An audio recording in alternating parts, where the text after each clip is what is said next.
I'm going to start with the Masterson quote that I start this segment with.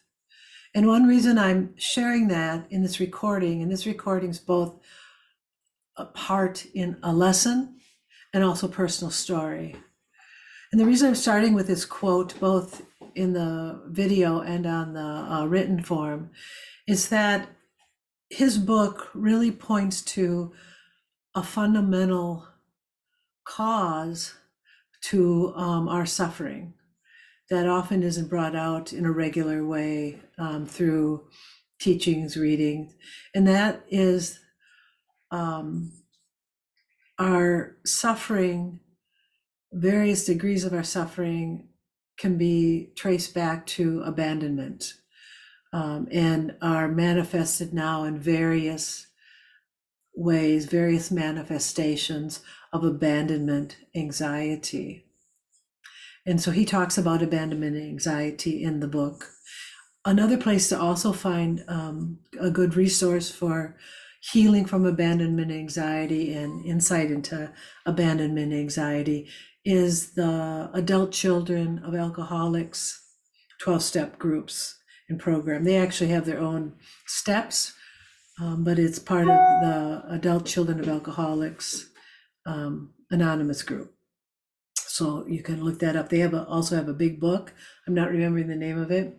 They have a big book, and it talks about abandonment anxiety. But not until, again, my therapist back in 1995, I believe, shared this book with me, not to help me so much with other people's narcissism or borderline personality, or for me to, get a clear understanding of that in other people, but to come to understand about how it shows up in all of us, whether it be a borderline crisis, whether it be a very deep self-absorption sometimes when we're suffering. So the different character defects and personality disorders is one thing that they're called in this book, come up really as a result of a lack of bonding with mom, sometimes with dad, and any trauma we experienced, because all trauma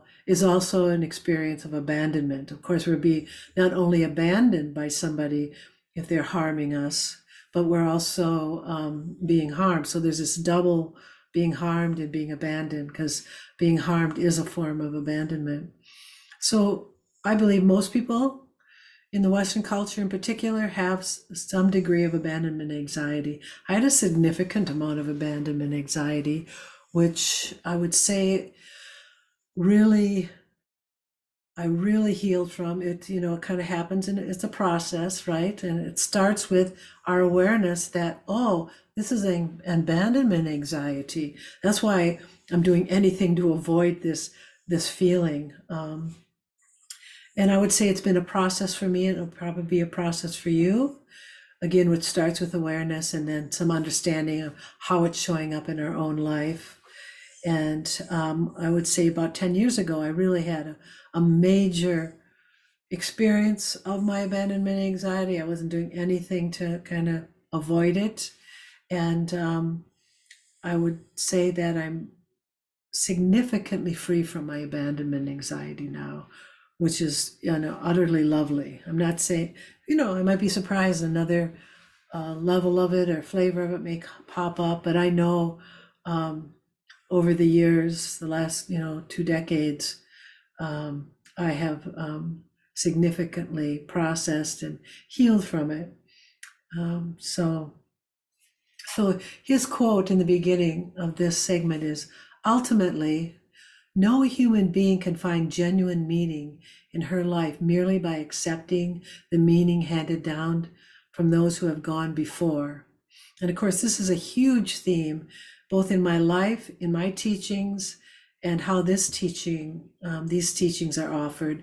And that is, you explore what is offered in here, and you decide what it means. You decide what's meaningful to you. You tweak it. Any good teaching, there's room for you bringing yourself to it, for you tweaking it. So I encourage that. And for it to have any real meaning in your life, you want to not just accept it as, dogmatically or rigidly try to figure it out like there's a right and wrong way to figure these teachings out. Rather, it's like, oh, what does this mean to me? Or what questions does this bring up to me? So, for example, with abandonment anxiety, it's evolved, the meaning of it, what it's caused in me, how to heal from it, that has evolved too. It has never been a stagnant experience. Good teachings and good learning to become something that we understand and live are flexible and changing. Their meaning doesn't even stay the same, which is why part of my personal story in this segment is I love continue coming back to these teachings because I learn something new every time. Still, 30 years later, I still benefit from writing the teachings, putting them down for you, doing videos on them, and relearning and applying them. The rest of the quote, personal meaning must be created, not accepted. Love that. Personal meaning must be created, not accepted. And the process of creating it requires testing and experimentation, exploration. A false self will neither test nor experiment. It is its defense against experimentation. The false self, the fear-based self, the one that's caught up in abandonment anxiety, the one who's trying to be somebody, but it's not really who you truly are, is scared of experimentation.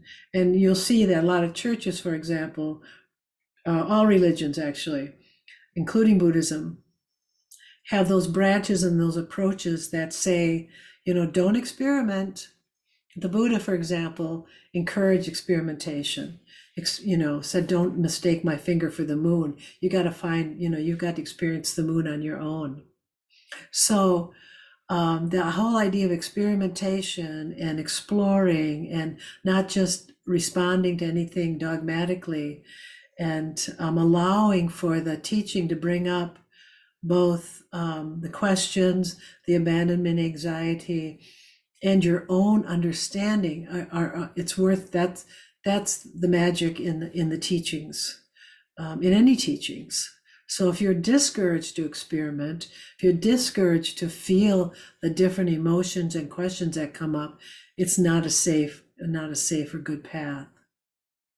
And another reason I bring up abandonment anxiety is because his book, when it was suggested to me, that's where I really discovered for the first time, heard that term, abandonment anxiety and the impact that it has on us and how we can carry that abandonment anxiety throughout our life. And it can guide our choices, it can guide our experiences, and it can also, it chooses our partners for us, really, right? When you think about it, if you fear or are in abandonment anxiety, you're going to be trying to fill up that hole in ways that are not truly fulfilling. So the false self is dictated, you could say, by the abandonment anxiety. So that's my share for this class, this segment. And please email me if you have any questions. And take care. Bye-bye.